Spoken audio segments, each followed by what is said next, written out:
তো রমজানের মাস বড় বরকতের মাস, এটা 3 ভাগে ভাগ করা। রহমতের 10 দিন, মাগফিরাতের 10 দিন, নাজাতের 10 দিন। এই বরকতের মাস আল্লাহ কেন দিয়েছেন? তাকওয়া অর্জন করার জন্য। তাকওয়া মানে আল্লাহর ভয়। আল্লাহর ভয় মানে কি? বলে আল্লাহর ভয়টা যার অন্তরে থাকবে ওই বান্দার নাম হবে মুত্তাকি। মুত্তাকিনদের জন্য বিনা হিসাবে জান্নাত। আল্লাহর ভয় যার অন্তরে থাকবে ওই বান্দা গুনাহ কখনো করবে না। আল্লাহর ভয় এমন এক দামি সম্পদ, এই ভয়টা অন্তরে জমা করাটা রোজার দ্বারা যেমন সহজ, অন্য আমলের দ্বারা সহজ না। যেমন রোজাদারকে দেখবেন সারাটা দিন রোজা রাখে, ক্লান্ত, ইফতারির আর আধা ঘন্টা সময় বাকি, তখন এমন ক্ষুধা লাগে পেটের ভেতরে, সামনে পানি তাই পাইলেই মনে হয় এক টানে 3 লিটার থাকবে না। সামনে 10 জনের ইফতারি দেশে 10 প্লেটে, মনে মনে কে তো আমার একারই লাগবে, কি দিল। মনে মনে দোয়া ইনুস পরে 2-1 জন উঠতে যাইতো, তাহলে 2 প্লেট আমি ভাই। যদি বলা হয় এই রোজাদার, বুঝছি খুব ক্ষুধা, তুমি দরওয়াজা জানালা বন্ধ করে যাও, একটা রুমের মধ্যে ঢুকে তুমি পানি পান করো, একা একা, কেউ দেখবে না, কোনো রোজাদার করবে নি। কেন? আল্লাহর ভয়। পানির মধ্যে ডুব দিয়ে গোসল করবে, কিন্তু এক ঢোক পানিও পান করবে না, এটাই আল্লাহর ভয়। সামনে খানাও রেডি, পেটেও ক্ষুধা, খায় না। খানাটা তো আর হারাম না, এই মুহূর্তে খায় না কেন? আল্লাহর ভয়। এই সাধনাটা বাকি 11 মাস রাখো। রোজার মাসে যেমন সাধনা করছো, ক্ষুধাও আছে, খানাও আছে, খাও না কেন? আল্লাহর আইনে জায়েজ নাই, ঠিক 11 মাস এই আইনটা জারি রাখো। ক্ষুধাও আছে, খানাও আছে, পাইলেই খাইও না, আগে হিসাব করো আল্লাহর আইনে খানাটা হালাল না হারাম। 11 মাস এই সবক যদি আদায় করে তাহলে কেউ হারাম খাইতে পারে না। আর হারাম খাইলে এর শাস্তি কিয়ামতে হবে না, হবে দুনিয়াতেই। কিডনির উপরে আঘাত, লিভার নষ্ট। আর এই হারাম খানাটা আবার অনেক বাবা অবুঝ শিশু সন্তানেরও খাওয়ায়, হারাম টাকা কামাই করে। সন্তানের রক্ত পিওর, স্ত্রীর রক্ত পিওর, কোনো ভেজাল নাই। ও স্বামী নামের কুলাঙ্গার, তুমি হারাম টাকা কামাই করে ঘরের স্ত্রীর রক্ত কেন নাপাক করো বলো? ও বাপ নামের কলঙ্ক, তুমি হারাম টাকা কামাই করে তোমার অবুঝ সন্তানের রক্ত পবিত্র কেন নাপাক করো হারাম খাওয়াইয়া? আল্লাহর কাছে নিজের জবাবই দিতে পারবা না, আবার সন্তানটির জবাবও মাথায় নিলা। এমন বাপ হইছো কেন? বউ যদি চালাইতে না পারো বিয়া করছো কেন? রোজা রাখ 12 মাস। সন্তানের হক আদায় করতে না পারলে সন্তান নিছো কেন? এরে নবীর আশিক, আল্লাহর ভয় অন্তরে জমা করো। রমজানের রোজার মাধ্যমে এমন বরকত, একটা রোজার দাম কত? হাদিসে পাকে রহমতের নবী বলেন, 1 রোজার দাম কয়েকটা জন্মগত কাক। কি চিনেন তো? একটা কাক জন্মগত, কাকের হায়াত অনেক বেশি। কাকের হায়াত কি অনেক বেশি। একটা কাক জন্ম থেকে উঠেই ডানা মেলে যখন উঠতে শুরু করে খোলা আকাশে, ও যদি উঠতে উঠতে উঠতে উঠতে সামন দিকে যাইতে যাইতে যাইতে যাইতে বুড়া হইয়া যায়। কাকের হায়াত অনেক বেশি। বলে কত? কিতাবে আসছে 1000 বছর কমপক্ষে। তাহলে একটা কাক যদি জন্ম থেকে 1000 বছর খালি উড়ে, কত দূর যাবে? ক্যালকুলেটরে ধরবে? কম্পিউটারে আসবে? নবীজি বলেন একটা কাক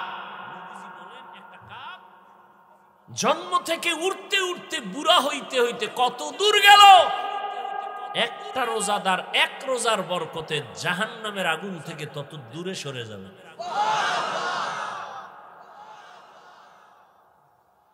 এজন্যই তো রহমতের নবী সারা রমজান আমলের উপরে জীবন কাটাইলেন, এই শাবানে নবী রোজা রাখছেন। নবী বলেন প্রস্তুতি নাও, রমজানের রোজার মাধ্যমে তুমি নিজেকে পবিত্র বানায় নাও। কয়দিন রোজার হালাতে রে বাবা তুমি কষ্ট মনে করো, অথচ তোমার মতো কত আল্লাহর বান্দারা রড ফ্যাক্টরিতে কাজ করে রোজা ছাড়ে না, সিমেন্ট ফ্যাক্টরিতে কষ্টের কাজ করে রোজা ভাঙে না, রাস্তায় গাড়ি চালায় রিক্সা চালায় কষ্ট করে রোজা ভাঙে না, এমন নাই? তাহলে তুমি ছাড়ো কেন? রমজান তো এমন বরকতের মাস, একটা নফল আমল ফরজের সমান সওয়াব, একটা ফরজ আমল 70টা ফরজের সওয়াব। তাহলে এই মাস আগামী বছর পাবেন, গ্যারান্টি আছে? এত মজার এত দামি মাস, এই বরকতের মাস। রোজাদার একটা রোজার ফজিলত যদি এমন হয় তো 30টা রোজা রাখলে কত ফজিলত। আল্লাহ বলেন রোজাদার তোমার পুরস্কার কেমন? বলে আমি আল্লাহ তোমার হয়ে যাব, আর কোনো পুরস্কার নাই। পুরস্কার কি? আমি আল্লাহ নিজে তোমার হয়ে যাব। কোন রোজাদার? আবার রোজাদারের মধ্যেও কিছু ভেজাল আছে, রোজা রাখে ঠিক কিন্তু তারাবির নামাজ পড়ে না। আবার অনেকে পড়ে ঠিক, প্রতিদিন পড়ে না। আবার অনেকে পড়ে কিছুদিন, তাও পুরা 20 রাকাত পড়ে না। ও 8 রাকাতওয়ালা বাবারা, যদি আপনি মনে করেন 8 রাকাতের উপরে তারাবি পড়বেন না, আগামী রমজান পাওয়ার গ্যারান্টি নাই। এখনই তো বলে ফেললাম একটা নফলের মূল্য ফরজের সমান। আপনি যদি মনে করেন 8 রাকাতের বেশি তারাবি পড়বেন না, তাহলে আপনি বাকি 12 রাকাতও পড়েন, অন্তত তারাবি না মনে করলেও নফল হিসাবে পড়ে নেন। নফল হিসাবে বাকি 12 রাকাত পড়েন। কেন ছাড়বেন? আল্লাহর জন্য করবেন। এত সুযোগ পাইয়াও যদি ছেড়ে দেন, আল্লাহর কাছে কি নিয়ে দাঁড়াবেন? রমজান এমন বরকতের মাস, রহমতের নবী একদিনে 1 খতম, 3 দিনে 1 খতম কোরআন পড়েছেন। এই রমজানুল মুবারক দুনিয়ার লাইনেও মানুষ লাভবান হয়, আখিরাতের লাইনেও লাভবান হয়। এই রমজানের মধ্যে কয়েকটা আমল বেশি বেশি করবেন। তো তারাবি আছে, রোজা আছে, আর একটা আমল হলো কোরআনের তেলাওয়াত। যারা পারেন না বইলে আল্লাহর কাছে কি কইবেন? আমগোদারে না জবাব দিলেন পারি না। পৃথিবীতে যত ভাষা আছে আরবি ভাষার মতো সহজ কোনো ভাষা নাই। কোরআন শিখতে 20 ঘন্টা টাইম লাগে। কয় ঘন্টা? তাহলে আপনি প্রথম রমজানে যদি সময় দেওয়া শুরু করেন প্রতিদিন 1 ঘন্টা, তারাবির পরে অথবা সাহারি খাইয়া ফজর পরে 20 রোজায় আপনি কোরআন ধরে ফেলবেন। এত সুন্দর কোরআন, এই বয়ান শুনতেছেন কোরআনের, এত ভালো যদি লাগে সে কোরআনটা পড়েন না কেন? ছেলেকে পড়ান না কেন? মেয়েকে কোরআন শিখান না কেন? মাকে কোরআন পড়ান না কেন? ইয়া আইয়ুহাল্লাযীনা আমানুত্তাকুল্লাহ, আল্লাহর ভয় অন্তরে জমা করো। এখন ভয়টা কি? আমি যদি সবাইকে জিজ্ঞাসা করি কারা কারা আল্লাহকে ভয় করেন, জিজ্ঞাসা করা মাত্রই সবাই হাত উঠাবে না? কিছু চালাকেরা পারলে পা উঠায় দিবে, বলবে আমরা 4 হাত পায়ে আল্লাহরে ভয় করি, হুজুরদের থেকেও বেশি ভয় করি, নামাজ না পড়লে কি হবো, দিল পরিষ্কার। অথচ আজকে ফজর পড়ে নাই, জোহর পড়ে নাই, আসর পড়ে নাই, মাগরিব পড়ে নাই, এশাও পড়ে নাই।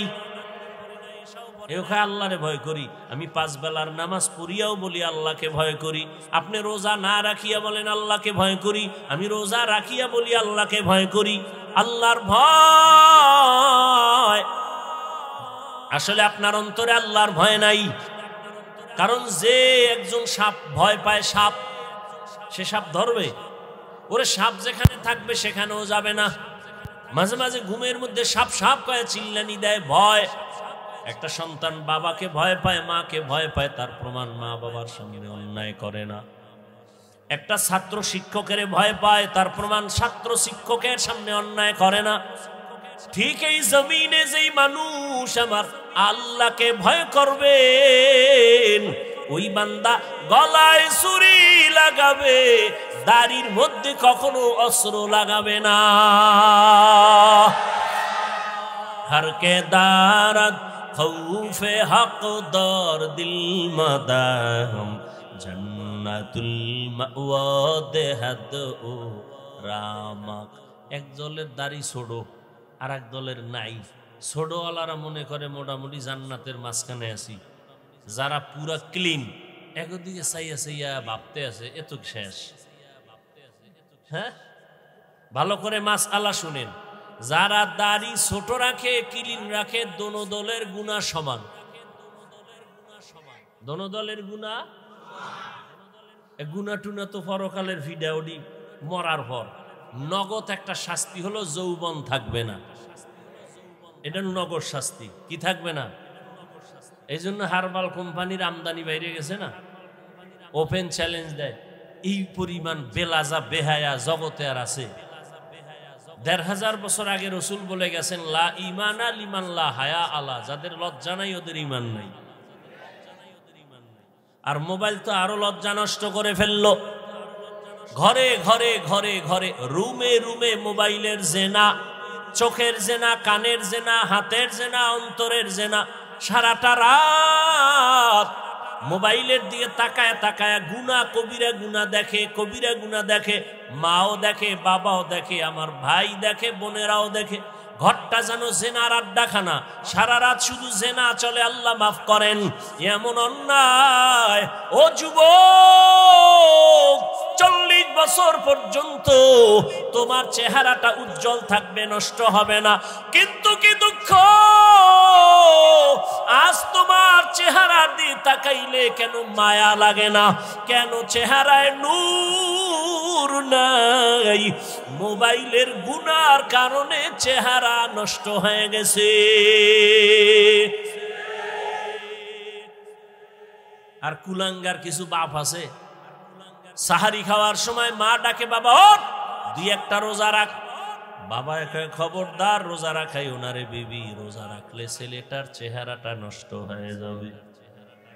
ওই বাবারে পাইলে জিজ্ঞাসা করতাম, এই বাপ নামের কলঙ্ক, সন্তান রোজা রাখলে তোমার চেহারাটা নষ্ট হবে সন্তানের, মোবাইলে আকাম খুইরা খুইরা যে চেহারাটা নষ্ট করবে, বলো কোন বিউটি পার্লার তোমার চেহারাটা ভালো করবে? আল্লাহর কসম, মৃত্যু পর্যন্ত দুনিয়ায় কোনো মেডিসিন নাই যে সন্তানের চেহারাটা ভালো করবে। বরং ৪০ বছরের আগে চেহারা থাকবে উজ্জ্বল। কোনো মেডিসিন মারবি, চেহারা ডিসকালার হবে, গোডা হবে, এ গোডা আর যাবে না। হ্যাঁ, যদি নেক আমল করো, তওবা করো, চেহারা আবার ফিরে আসবে। আর ঠিক মতো ৫ বার ওযু কর, চেহারায় কোনো ক্রিম লাগবে না, আল্লাহর কসম। ৫ বেলা ওযু কর, ওযু করবি, চেহারার নূর বেড়ে যাবে। তখন তোর মেকআপ লাগায় চলতে হবে, নাহলে যে দেখবে হেই পাগল হয়ে যাবে। বলবা হাফিজ ভাই তোমার না, আমিও তোমাকে বলছি ঠিক, আমিও পরিপূর্ণ গুনাহমুক্ত হতে পারি না। যে ব্যক্তি গুনাহমুক্ত হবে, ও জিহ্বা দ্বারা যা চাইবে নগদ আল্লাহ সাথে সাথে দিয়ে দিবেন। যার চোখ পবিত্র, ও অনেক কিছু দেখবে যা সাধারণ মানুষ দেখবে না। যার জবান পবিত্র, ও যা চাইবে যখন চাইবে আল্লাহ তখন দিবেন। আল্লাহ বলেন, হে নবী, আপনি রোজাদারকে বলে দেন, রোজা আমি আল্লাহর, আর এই পুরস্কার রোজাদারের আমি আল্লাহ নিজেই। তরজমা বললাম, এবার সংক্ষেপ কিছু ব্যাখ্যা শুনেন। রমজান বড় দামি একটা মাস। নবীজি বলেন রজব, এখন চলে শাবান, এর আগেরটা গেছে কি রজব। নবীজি বলেন রজব আল্লাহর মাস, শাবান আমার মাস, রমজান আমার উম্মতের মাস। নবীজি রজব আসলেই দোয়া শুরু করতেন, اللهم بارك لنا في رجب وشعبان وبلغنا رمضان اللهم بارك لنا في رجب وشعبان وبلغنا رمضان আয় আল্লাহ রজবে আমাকে বরকত দান করেন, শাবানে বরকত দান করেন। ইকো হয় কেন রে জালা?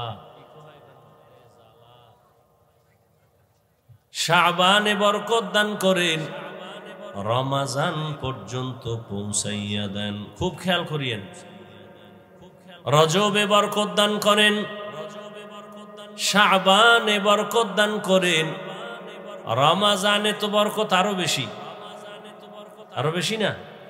কিন্তু নবী বলেন না রমজানে বরকত দান করেন, রজবে বরকত দান করেন, শাবানেও বরকত দান করেন, রমজানে বরকত দান করেন, কথাটা বলেন নাই। কি বলছেন? রমজান পর্যন্ত পৌঁছাইয়া দেন।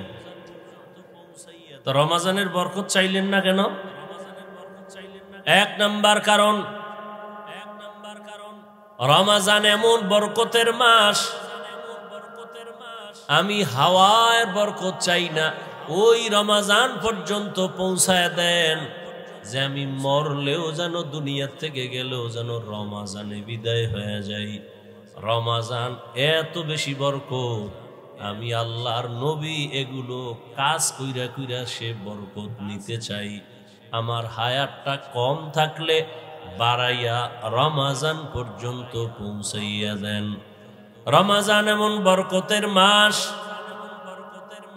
শয়তানের শিকলে বান্দা, জাহান্নামের দরজা বন্ধ, জান্নাতের সব দরজাগুলো খোলা।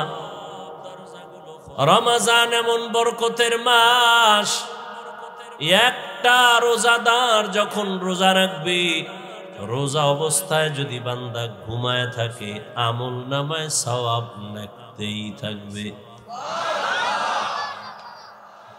এমন বরকতের মাস, এজন্য নবী বলেন, হে মালিক, রজবের বরকত দান করেন, শাবানের বরকত দান করেন, রমজানের বরকত দান করেন না, আমারে পৌঁছাইয়া দেন জায়গায়, আমি ওখানে যাইয়া কাজ কইরা কইরা কইরা কইরা বরকত নিব। কারণ রমজানের বরকতের মজাটা ভিন্ন, বড় আলাদা। রমজান, আল্লাহ বলেন, হে মুমিন, তোমাদের জন্য রমজানে রোজা ফরজ করা হয়েছে।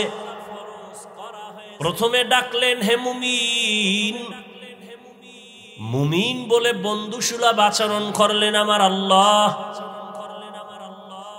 ভাই বক্সটা একটু ছাড়েন না, এত জায়গা থুইয়ে হেনে গেছেন। এটা বক্সের সাউন্ড বাড়াও, মনিটরের সাউন্ড বাড়াও।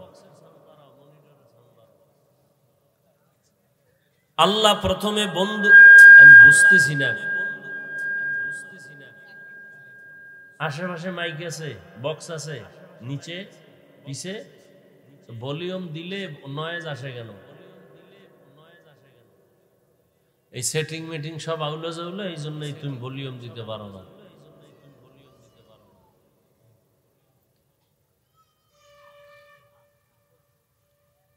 আল্লাহ বন্ধু সুলভ আচরণ করলেন। খুব কষ্ট লাগতেছে আমার, মন খুলে বয়ান করবো।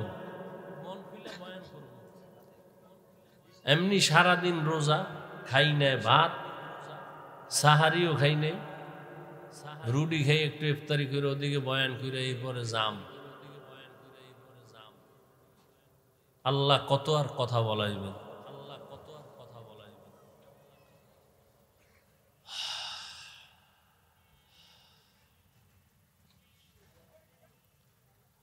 আল্লাহ বন্ধু সুলভ আচরণ করলেন। কি বন্ধু? সমস্ত মুমিন আল্লাহর বন্ধু। জমিনে মুমিন ছাড়া আল্লাহর বন্ধু আর কেউ নাই। তো বন্ধু কেমনে? বন্ধু হওয়ার কয়েকটা লাইন আছে। যেমন কারো কাজ যদি এক হয় তাহলে এর সাথে বন্ধু হয়, মিতা হয়, নামে নামে মিললেও কি হয়, তোমার নাম কি আব্দুর রহমান, আমার নামও আব্দুর রহমান, তাহলে তুমি আমার মিতা, আমি তোমার মিতা। আল্লাহর একটা গুণবাচক নাম হলো মুমিন। দুনিয়ার বান্দাদের মধ্যে যারা মুমিন, আল্লাহ বলেন আমার গুণবাচক নাম তোমাদের নাম যেহেতু এক, তোমরা আমার বন্ধু, আমি আল্লাহ তোমার বন্ধু। আগে বন্ধু বানায় লইছেন, আল্লাহ আমাগো বন্ধু বলে স্বীকার করছেন। এবার আপনাদের বন্ধু আল্লাহকে নিবেন কিনা এটা হলো সিদ্ধান্তের বিষয়। যদি কারণ আমি আল্লাহর সাথে বন্ধুত্ব করতে চাই না, তাহলে সেই সুযোগও আছে। যেমন ফেরাউন বলেছিল, হে আল্লাহ, আমি আখেরাত চাই না, দুনিয়া চাই, আমাকে দুনিয়া দাও, আখেরাত লাগবে না। আল্লাহর ওয়াদা কোরআনে, মান কানা ইউরিদুল আজিলাতা আজ্জালনা লাহু ফিহা মা নাশাউ লিমান নুরিদ সুম্মা জাআলনা লাহু জাহান্নাম ইয়াসলাহা মাযমুমান মাদহুরা। আল্লাহ বলেন যারা দুনিয়া চায় আমি তাদেরকে দ্রুত দুনিয়া দিয়ে দেই, কিন্তু পরিণাম ফলে তার জন্য জাহান্নাম। কিন্তু যারা দুনিয়া চায় দেই, কিন্তু দুনিয়া তারা পায় না।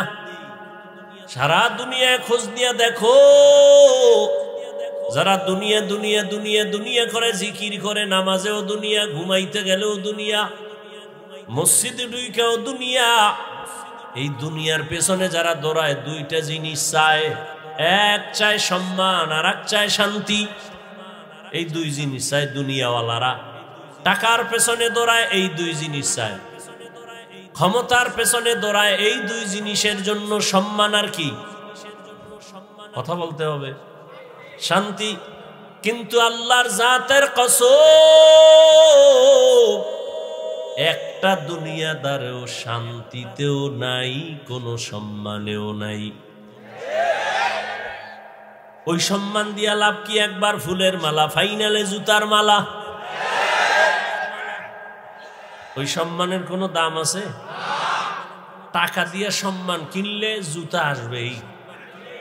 আর আমার আল্লাহ সম্মান যাদেরকে দিবেন, এই সম্মান যারা পাবে এরা দুনিয়ায়ও বাদশাহ, পরকালেও বাদশাহ। জিন্দেগি মে বন্দেগি তো করনা হে, जिंदगी में बंदगी तू करना है, जिंदगी बे बंदगी शर्मिंदा है, जिंदगी बे बंदगी शर्मिंदा है। यहाँ हम सब मुसाफिर, दिल ना लगा, अहले दिल की नजर से रूह करता जा,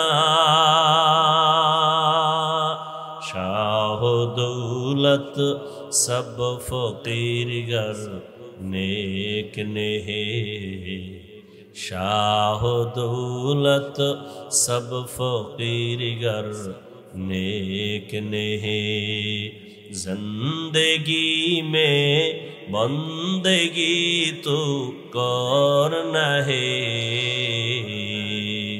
जिंदगी में बंदगी तू करना है, जिंदगी बे बंदगी शर्मिंदा है, जिंदगी बे बंदगी शर्मिंदा है।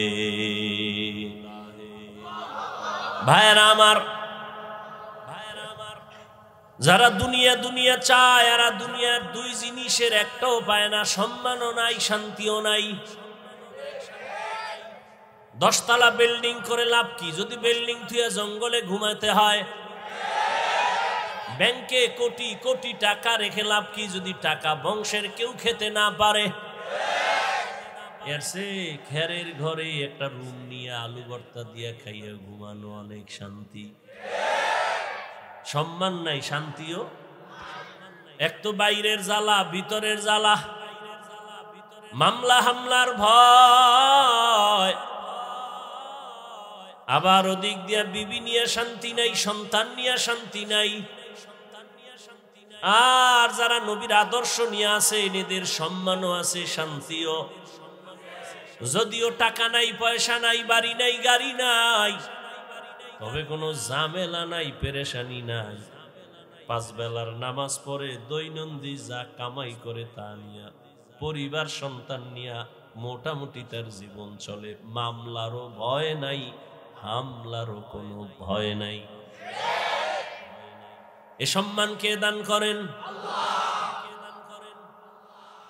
আল্লাহ তাআলা বলেন, ও মুমিন, আমি তোমাদের বন্ধু বলে স্বীকার করে নিলাম।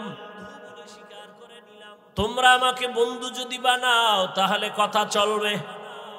আমি আপনাদের মোহাব্বতের নজরে বন্ধু বলে ডাকলাম, আপনারাও যদি বন্ধু বলিয়া স্বীকার করেন তো কথা বলতে মজা হবে। এই মিয়া এক হাতে তালি বাজেনি? আপনি একজনের কইলেন আমি তোমাকে ভালোবাসি, আমি তোমারে বাসি না, তাহলে আর বাঁশি বাজবে? 2 হাত ছাড়া তালি যেমন বাজে না, বাতাস ছাড়া পানি যেমন নড়ে না, ঠিক প্রত্যেকটা কাজের মধ্যে 2 দিকের নেগেটিভ পজিটিভ যদি এক জায়গায় না সংযোগ লাগানো হয় তো বাতি জ্বলবে না।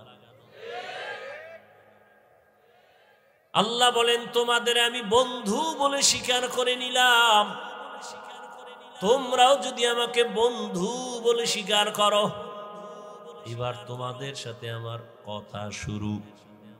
বন্ধুরে অনেক কিছু বলা যায় যেটা স্বাভাবিক অন্যকে বলা যায় না। বন্ধু সুলভ আচরণ। আল্লাহ এবার বলেন, ও মুমিন বন্ধুরা, তোমাদের উপর একটা কাজ দেওয়া হয়েছে, করবানি দিয়েছি বাই ফোর্স অর্ডার, না অর্ডার না, মোহাব্বতের আওয়াজ। তোমাকে একটা জিনিস দেওয়া হয়েছে, তুমি রাখবানি। মোহাব্বতের সাথে বলা। মুমিন কয় হ্যাঁ রাখবো, হ্যাঁ রাখবো। বলে কেমন কাজ? মারাত্মক কঠিন। কারে কেমন কঠিন? যেই কাজটা তোর বাপ দাদা 14 পুরুষ যারা তারাও করেছে। কো আমার বাপ দাদায় যদি করে তা তেমন কঠিন না, হেরা পারলে আমিও কি? এবার আল্লাহ কয়, যেই কাজটা তোমারে দিলাম, রমজান মাস যখন আসবে তখন তুমি রোজা রাখবা। আবার এটা তোমার উপর চাপ না, এর পুরস্কার কিন্তু কঠিন। নামাজের পুরস্কার, রোজার পুরস্কার ভিন্ন। একজনে নামাজ পড়ে, পুরস্কারটা আমি অন্য মাধ্যমে দিয়ে দিলাম, আমল নামায় লিখে দাও, ফেরেশতারা দিয়া দাও। একজনে যাকাত দেয়, পুরস্কার আমি মাধ্যমে দিলাম। একজনে হজে যায়, পুরস্কার মাধ্যমে দিলাম। কিন্তু রোজাটা যদি রাখো, এর পুরস্কার দিতে কোনো মাধ্যম নাই। আমি আল্লাহ হাসরের ময়দানে কোটি কোটি কোটি কোটি মানুষের সামনে আমি নিজে তোমার হাতে পুরস্কার দিব। আতিনা ফি দারে দুনিয়া না হাসান, আতিনা ফি দারে উকবা না হাসান, ইয়া গিয়াসাল মুস্তাগীসিন নাহদিনা লাফতিখারা বিল উলুমে ওয়াল দীন। এই ছোট ছোট বাচ্চাগুলো কি বুঝে? হ্যাঁ, খানাও নাই, ঘুমও নাই, চুপচাপ মাশাআল্লাহ। আল্লাহ প্রত্যেকটা শিশুকে ভবিষ্যৎ জীবনে উজ্জ্বল নক্ষত্র বানায়। এরা কি বুঝে? আর আপনারা বুঝাও, ওই মসজিদের মধ্যে একটা গরু দৌড় দিয়ে ঢুকে গেছে, ঢোকার পরে মুয়াজ্জিন বা খাদেম বেত লয়ে দিছে বাড়ি। গরুর মালিক তুমি গরুটার বাড়ি দিলে, এটা কিছু বুঝে? ও না বুঝে ঢুকছে, আমি তো বুঝি এই জন্য ঢুকি না। দেখো না, গরুটা না বুঝে ঢুকে গেছে। হা প্রত্যেকটা মা বাবা যদি সব সময়, প্রত্যেকটা মানুষ যদি রসুলকে ইস্তেহজারে নিয়ে আসে ভাবনার মধ্যে, যে শিশুর সাথে রসুলের আচরণ কেমন ছিল, কি ছিল ওটা দরকার নাই, শুধু এতটুকু ভাববে কি ছিল। আস্তে করে বান্দা দুর্বল হয়ে যাবে, অন্তত শিশুর সাথে জুলুম হবে। প্রত্যেকটা বাবায় যদি ভাবে রহমতের নবী সন্তানের সাথে কেমন আচরণ করেছিলেন, কি আচরণ করছেন ওটা জানার দরকার নাই, খালি ভাবতে থাকবে কি আচরণ করেছিলেন, অন্তরে আসবে রহমতের নবী তো খারাপ আচরণ করেন নাই, তাহলে তার দ্বারা কিছু হোক না হোক কিন্তু জুলুম হবে না। একটা স্বামী যদি চিন্তা করে রহমতের নবী আমার তাদের স্ত্রীদের সাথে কেমন আচরণ করেছিলেন, এতটুকু যদি ভাবে, কোনো স্বামী স্ত্রীর উপরে জুলুম করবে না। প্রত্যেকটা শিক্ষক, আমার রসুল শিক্ষক, আনা বুইস্তু মুআল্লিমা, রসুল শিক্ষক, আমার মায়ার নবী শিক্ষক। সাহাবাদের ছাত্র বানাইয়া রহমতের নবী কেমন আচরণ করেছেন, প্রত্যেকটা শিক্ষক যদি এই ভাবনাটা ভাবে, কখনো ছাত্রের সাথে কখনো জুলুম হবে না। প্রত্যেকটা কাজের মালিক যদি কর্মচারীর ব্যাপারে ভাবে রহমতের নবী তার কর্মচারী, তার খাদেমদের সাথে কেমন আচরণ করেছেন, 10 বছর রহমতের নবীর খাদেম আনাস রাদিয়াল্লাহু তাআলা, আনাস রাদিয়াল্লাহু আনহু বলেন, আমি যে নবীর খেদমত করেছি 10 বছর, আমার নবী কোনদিন আমাকে 1 সেকেন্ডের জন্য বলে নাই এটা এমন কেন। আমিও নবীর খেদমত ওইভাবেই করেছি যে নবী আমাকে বলতে হবে না, বেয়াদবিমূলক কোনো আচরণ করি নাই। রহমতের নবী এমন এক আদর্শের নবী, 1500 বছর পরে নবীরে দেখি নাই, আবু বকর দেখি নাই, ওমর দেখি নাই, ওসমান দেখি নাই, আলী দেখি নাই। বড় বড় বড় বড়দের হারাইয়া আজ আমরা 1500 বছর পর চিড়িয়াখানার সামনে এত হাজার মানুষ এই গভীর রজনীতে বসে আছে, কেউ দাঁড়ায় আছে, কোনো আওয়াজ নাই দ্বীনের কথা। এতগুলো মানুষ দীর্ঘ টাইম বসাইয়া রাখা, এটা কোনো টাকা দ্বারা সম্ভব হবে না, কোনো টাকাওয়ালার দ্বারা সম্ভব হবে না। যদি কয় 5000 করে টাকা দিব, তাহলে কিছু মানুষ আসবে, তবে জান্নাতি মানুষ আসবে না। আশেপাশের কিছু গাঞ্জাখোরেরা আসবে, 5000 টাকা মানে 5 দিনের গাঞ্জা খাওয়া যাবে। কিন্তু এই জান্নাতি মানুষ কেউ আসবে না। এই মানুষগুলোকে নিয়ন্ত্রণের জন্য কোনো পুলিশ নাই, কোনো প্রশাসনের কেউ নাই, বসার জন্য কোনো ভিআইপি ব্যবস্থা নাই, সব নরমাল বিছানায় মাটিতে বসা। এটা কেমনে সম্ভব? রহমতের নবীর আদর্শ মানার কারণেই সম্ভব। নবীজির আদর্শ কত সুন্দর। ঘরে ঢুকো সালাম দাও, জোরে সালাম দাও, ডান পা দিয়া ঢুকো, নবীর আদর্শ। ঘরে ঢুকতে গিয়ে তুমি জোরে একটা সালাম দাও, সালামের আওয়াজটা যেন পুরা বাড়িতে আওয়াজ হয়। যারা মানুষ তারাও জবাব দিবে, জিন থাকলে তারাও জবাব দিবে, ফেরেশতারা আছে জবাব দিবে, দূষিত কিছু থাকলে পালায়ে যাবে সালামের বরকতে। ঘরে ঢুকলে কি আবার বাথরুমে ঢুকলেও রসুলের সুন্নাত। এরপরে একবার আলহামদু সূরা, 3 বার কুল হু আল্লাহ সূরা পড়বে। আল্লাহ রসুল বলেন পুরা বাড়ির মধ্যে রিজিকের বরকত নাজিল হতে থাকবে।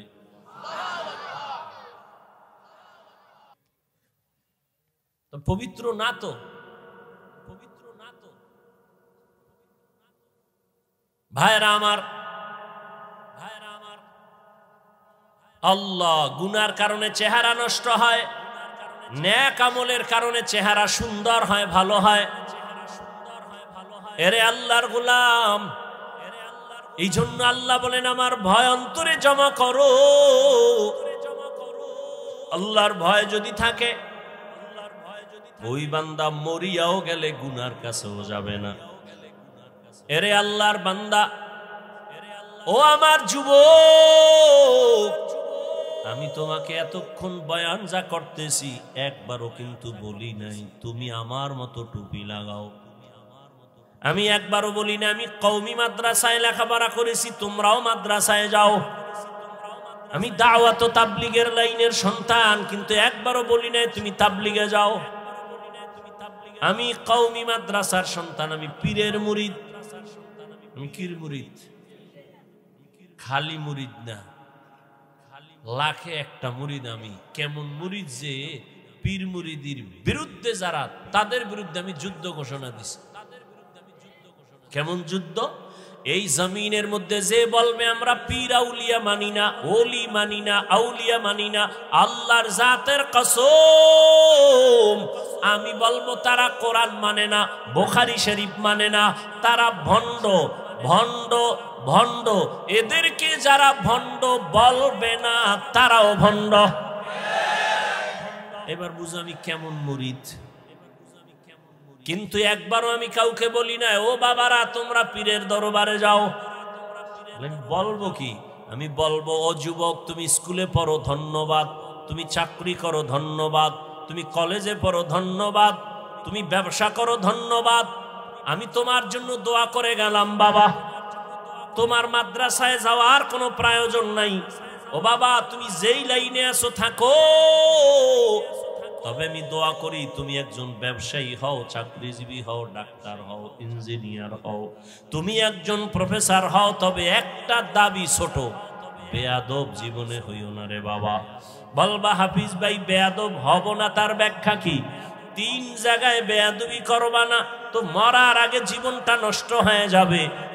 1 মা বাবার সাথে বেয়াদবি করবা না, 2 শিক্ষকের সাথে বেয়াদবি করবা না, 3 ওলামায়ে কেরাম মুরব্বীদের সাথে বেয়াদবি করবা না। মা বাবার সাথে যদি খারাপ আচরণ করো বদদোয়া করা লাগবে না। মা কষ্ট পায় যদি বলে আহ, এই যে একটা নিঃশ্বাস এটা আগুন হইয়া তোর কপাল পুড়ে ফেলবে। শিক্ষক যদি তোর আচরণে কষ্ট পায় বলে আহ, এই নিঃশ্বাসটা তোর কপালে লাগলে তুই শেষ। আলেমের অন্তরে কষ্ট দিলে, আলেম যদি আহ শব্দ বলে তোর কপাল শেষ। এই জন্য বলি তুমি ডাক্তার হও বেয়াদব হইও না, ইঞ্জিনিয়ার হও বেয়াদব হইও না, চাকরিজীবী হও বেয়াদব হইও না, তুমি ব্যবসায়ী হও বেয়াদব হইও না। মা বাবার দোয়া নাও, শিক্ষকের দোয়া নাও, ওলামায়ে কেরামের দোয়া নিয়ে সামনে আগাও। তো ডাক্তার হলেও তুমি সফল, ইঞ্জিনিয়ার হলেও তুমি সফল, তুমি ব্যবসায়ী হলেও সফল। সবার দোয়া থাকলে দুনিয়া, সব দুনিয়া ধ্বংস হবে। আলেমের দোয়া যদি থাকে, মা বাবার দোয়ায় তুমি কখনো ধ্বংস হইবা না। ওই মা বাবার দোয়া নিয়া রহমতের নবীর আদর্শ মেনে জীবনটা চালাও। মা বাবার দোয়া নাও। এবার বাস্তবে একটু তাকায় দেখো তো, আমি যে কথাগুলো বললাম এই কথার মানদণ্ডে কেউ চলেনি। তোমার লাইনে তাকাও, জীবনে মাদ্রাসায় পড়ে নাই, জীবনে কোনোদিন মাদ্রাসায় যায় নাই, আলিফ বা তাও শিখে নাই। তোমার মতো জেনারেল লাইনের যুবক 5 বেলার নামাজ পড়ে, স্কুলে পড়ে, কলেজে পড়ে, নামাজ ছাড়ে না। সত্য কথাটা স্বীকার করো, আসেনি? আর কি ওয়াজ শুনবা? এই ওয়াজটাই তোমার জীবনের আসল। নিজেরে বুঝাও। তোমার মতো যুবক স্কুল কলেজে পড়িয়াও যদি নামাজ পড়ে, বলো তুমি কেন পারো না রে বাবা? তোমার মতো যুবক তাকায় দেখো, ব্যবসা করে, চাকরি করে, র্যাব, আর্মি, পুলিশ, বিডিআর, 5 বেলার নামাজি আছে। তোমার বিবেকের কাছে প্রশ্ন, বলো তুমি কেন পারো না রে বাবা? তোমার মতো যুবক ডাক্তার, প্রফেসর, ইঞ্জিনিয়ার, 5 বেলার নামাজি, অভাব নাই, রাস্তায় গাড়ি চালায়, 5 ওয়াক্ত নামাজ পড়ে নাই, বলো তুমি কেন পারবা না রে বাবা? তোমার মতো যুবক শ্রমিকের কাজ করে, নদীর মধ্যে মাছ ধরে, নামাজ ছাড়ে না, বলো তুমি কেন পারবা না? এরে পর্দার আড়ালের আম্মা জান, আল্লাহ আপনাকে অনেক সম্মান দান করেছেন, রহমতের নবী সম্মানিত করেছেন। এত সম্মান আল্লাহ ইসলামের দ্বারা, নবীর মাধ্যমে আল্লাহ এত সম্মান মাদেরকে দান করেছেন, দুনিয়ার কেউ দিতে পারে নাই। বরং দুনিয়াতে যারা দিব দিব বলে চাপাবাজি করে, ওরা সব নারীর বড় দুশ্মন। হিন্দু ধর্মে নারীর সম্মান বাড়াতে পারে নাই, খ্রিস্টান ধর্মে নারীর সম্মান বাড়াতে পারে নাই, ইহুদি ধর্মে নারীর সম্মান বাড়াতে পারে নাই। বরং সম্মানের নামে তারা নারীদেরকে করছে অপমান। একমাত্র ইসলাম নারীর সম্মান দিয়েছে, কিন্তু অনেকে বুঝে না। আর পুরুষের তুলনায় নারীদের জ্ঞান তো সৃষ্টিগতভাবে অর্ধেক, জন্মগতভাবে সৃষ্টিগতভাবেই নারীর জ্ঞান পুরুষের তুলনায়। এরপর যদি নারী আবার বেগানার নজরের বরকত লাগায়, তাই তো আরো কমে। এরপরে যদি খায় হারাম, তো আরো কমে। এই মেধা দিয়া যদি চিন্তা করে, আল্লাহ নারীর উপরে ইনসাফ করে নাই। কয় কেমনে? কয় বাবার সম্পদ, ছেলে পাবে ডবল, মেয়ে পাবে সিঙ্গেল। আল্লাহ মেয়েদেরকে কম দিলেন কেন? মেয়েদেরকে কম দিয়েও যে ছেলেদের বেশি দিয়েছেন, এই বুঝার মতো আম্মা জানের মেমোরির জিবি নাই। এই মিয়া 1 জিবি আর 4 জিবি সমান। আপনার জিবি 1, আপনি 4 জিবি লয়ে যদি ধাক্কা ধাক্কি করেন, তা আপনারটা তো হ্যাং হয়ে যাবে। আরে আম্মা জান, আপনাকে অর্ধেক দিয়াও ছেলের থেকে বেশি দিছে, এটা বুঝার মতো মেধা বুঝি আল্লাহ আপনাকে দেন নাই রে মা। ছেলে পাবে বাবার থেকে 2টা, আর মেয়ে সব জায়গায় পাবে কি? বাবার থেকে পাবে, স্বামীর থেকে পাবে, ছেলে মেয়ের থেকে পাবে। এরপরে যদি কয় বাপ নাই, ছেলে নাই, মেয়ে নাই, কিচ্ছু নাই, আমি একা। আল্লাহর আইন হলো, ইসলাম কয় নারীদেরকে ঘরে বসাইয়া বসাইয়া সম্মানের সাথে ওরা খাবে আর ঘুমাবে, সরকার ওদের সব খরচ দিবে। নারীদের কষ্ট দেওয়া যাবে না। কত সম্মান ইসলাম দিয়েছে, কিন্তু কুলাঙ্গারেরা ভুল মেসেজ দিয়া নারীদেরকে বেপরদায় নামাচ্ছে। পরিণামে নারীরা হচ্ছে আরো অপমান। আল্লাহ হেদায়াত দান করেন। এরে আম্মা জানেরা, এত সম্মান আল্লাহ আপনাদের দান করেছেন। এ দুনিয়া আপনারা যদিও নবী না, তবে সব নবীদের মায়ের মতো মা, সাহাবাদের মা। আপনারা আলেম হাফেজে কোরআনের মায়ের মতো বড় দামি মা। এরে আম্মা জান, আপনারা তো খাদিজা রাদিয়াল্লাহু আনহার মতো নারী, ফাতেমা রাদিয়াল্লাহু আনহার মতো নারী, আয়েশা রাদিয়াল্লাহু আনহার মতো নারী, ইসমাইল নবীর মা হাজেরা আলাইহিস সালামের মতো দামি নারী। আপনারা তো ঈসা নবীর মা মারিয়াম আলাইহিস সালামের মতো দামি নারী। এই দুনিয়াতে আল্লাহর এক বড় দুশমন ছিল ফেরাউন। নাম শুনছেন? বলেন তার স্ত্রীর নাম কি? আসিয়া। এত বড় বেঈমানের ঘরে থাইকা আমার আল্লাহর এত পেয়ারা রহমতের নবী বলেন, কিয়ামতের দিন আমি মুহাম্মদের সাথে আসিয়ার সাথে বিয়া হবে জান্নাতে। এরে আম্মা জানেরা, এত বড় বেঈমান ফেরাউনের ঘরে থাইকা আম্মা জান আসিয়া যদি এত দামি হতে পারে, ফেরাউনের টাকার অভাব নাই, ক্ষমতার অভাব নাই, মিশরে দাবি করে আমি বড় খোদা, কিন্তু তার ঘরে থাকিয়া আসিয়া আমার আল্লাহকে এত আপন করে নিলেন। আসিয়া এত কষ্ট ফেরাউন দিয়েছে, ধৈর্য ধারণ করে আল্লাহকে ভুলে নাই। ইন্তেকালের সময় ফেরাউন ওই আসিয়াকে ফাঁসির মঞ্চে নিয়ে গেছে। আসিয়া কাঁদতেছেন, হঠাৎ করে আবার হাসতেছে। ফেরাউন কয়, কান্না বন্ধ করে হাসো কেন রে আসিয়া? কয় রে ফেরাউন, আমি তাকাইয়ে দেখি আল্লাহ পাক লক্ষ লক্ষ ফেরেশতা পাঠাইছে আমাকে স্বাগতম দিয়া জান্নাতে নেওয়ার জন্য। এবং আল্লাহ যেই জান্নাত আমি আসিয়াকে দিবেন, ওই জান্নাতের ছবি আমি এখন দেখতেছি তাকাইয়া। এত বড় বেঈমানের ঘরে থাকিয়া এই আসিয়া যদি আল্লাহর পেয়ারা হয়ে যেতে পারেন, এরে পর্দার আড়ালের আম্মা জান, এই দুনিয়াতে যত ভালো ভালো সন্তান আসছে আম্মা জান, আপনাদের আদর্শের কারণে দুনিয়ায় সব ভালো সন্তান মায়েদের অবদানের কারণে। ছোট একটা ঘটনা বলবো। মদিনাতুল মুনাওয়ারা থেকে আল্লাহর পেয়ারা এক গোলাম ভারতের জমিনে আসছেন কালেমার দাওয়াত দেওয়ার জন্য, যার নাম আপনারা জানেন, খাজা মুঈনুদ্দিন চিশতি আজমিরি রহমাতুল্লাহ আলাই। মদিনাতুল মুনাওয়ারা থেকে ভারতে ঘুরে ঘুরে ঘুরে ঘুরে কালেমার দাওয়াত দেয়। দিতে দিতে তার হাতে লক্ষ লক্ষ লক্ষ বিধর্মী কালেমা পড়ে মুসলমান হয়ে গেল। বলে কত লক্ষ? কেউ বলে 90 লক্ষ, কেউ বলে আরো বেশি। খাজা মুঈনুদ্দিন খুব খুশি। আম্মাজানের সামনে একদিন আনন্দিত হয়ে গেলেন। আম্মাজান বলে, মুঈনুদ্দিন এত আনন্দ কেন রে বাবা বলো? মুঈনুদ্দিন বলে, আম্মাজান খুশির খবর, ভারতের ভেতরে লক্ষ লক্ষ বিধর্মী আমি মুঈনুদ্দিনের হাতে কালেমা পড়েছি। আম্মাজান বলে, এই মুঈনুদ্দিন, এটা তোমার বাহাদুরি না, আমি মায়ের অবদান।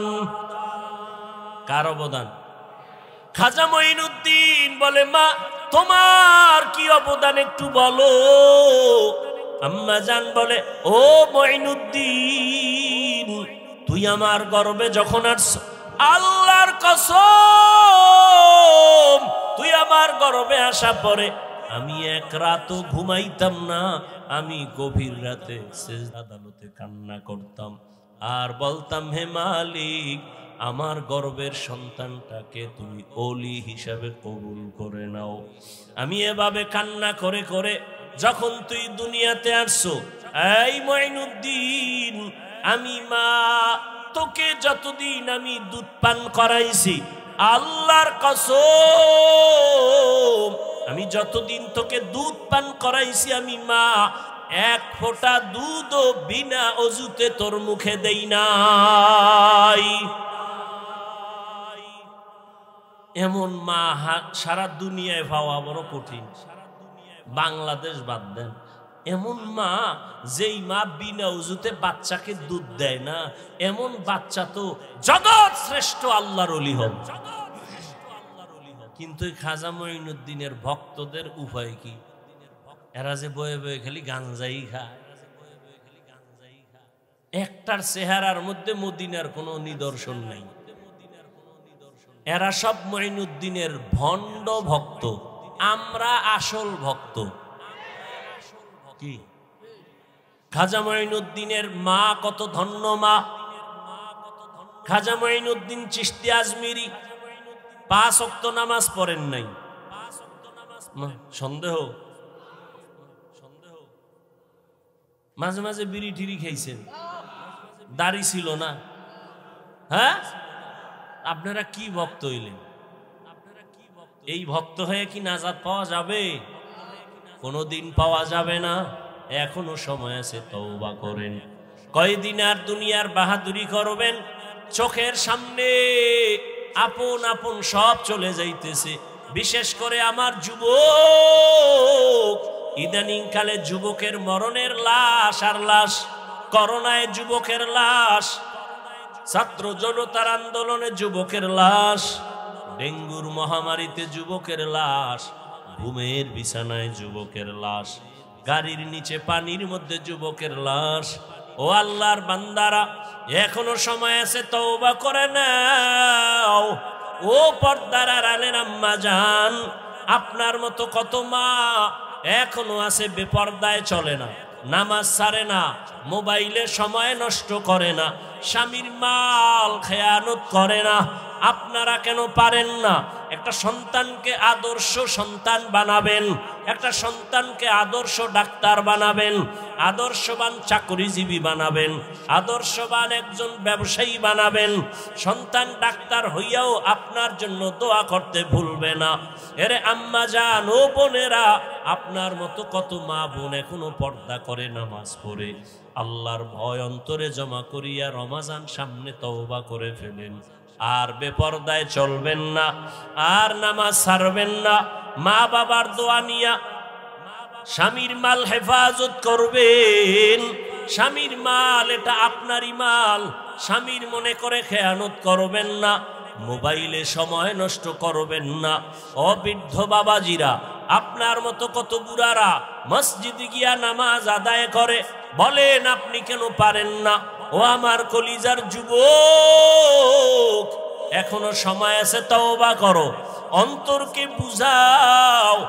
মনে জীবনে কত মন গড়া ভাবে চলছো, মনের চাহিদা মিটাইয়া গুনাহ করেছো।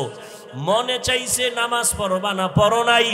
মনে চেয়েছে পার্কে যাবা, দৌড়ায় গেছো। মনে চাইছে দাড়ি কাটবা, কেটে ফেলেছো। এখন আল্লাহর ভয় নিয়ে তওবা করো। মনে মনে আল্লাহকে বলো, হে আল্লাহ, জীবনে তো গুনাহ কম করি নাই, আজকে থেকে তওবা করে নিলাম, আর নামাজ ছাড়বো না, বেপরদায় চলবো না, মা বাবার সাথে বেয়াদবি করবো না। শিক্ষকের দোয়া নিয়া, উলামায়ে কেরামের পরামর্শ নিয়া, নবীজির আদর্শ মেনে চলবো। আল্লাহর কাছে যদি খাঁটি মনে তওবা করতে পারো, আল্লাহ তোমার জীবনের গুনাহ মুহূর্তে মাফ করে দিবে।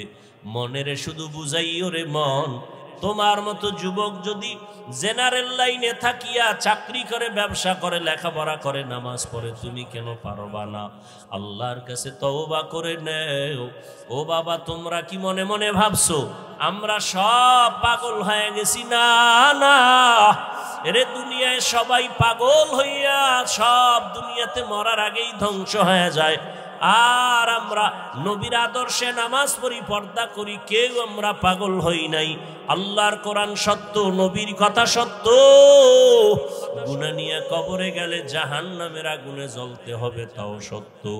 এখনো সময় আছে, তওবা করে নেও।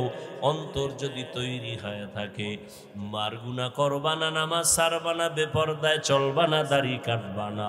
মা বাবার দোয়া নিয়া, শিক্ষকের দোয়া নিয়া, ওলামায়ে কেরামের পরামর্শ নিয়া, নবীর আদর্শ নিয়া চলবা। তওবা করার মতো যদি কারো অন্তর তৈরি হয়, মুনাফিকি যদি না থাকে, খাঁটি তওবার নিয়ত যাদের আছে, দুটো হাত আমার আল্লাহকে দেখাইয়া দাও।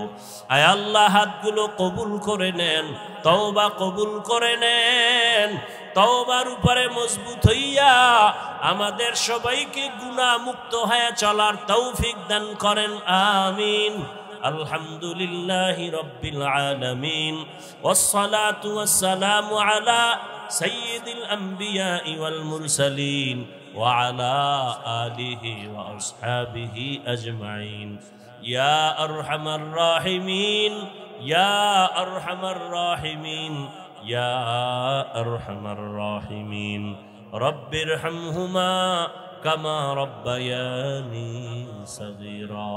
আল্লাহুম্মা ইন্নাকা আফুউন কারীম তুহিব্বুল আফওয়া ফা'ফু আন্না।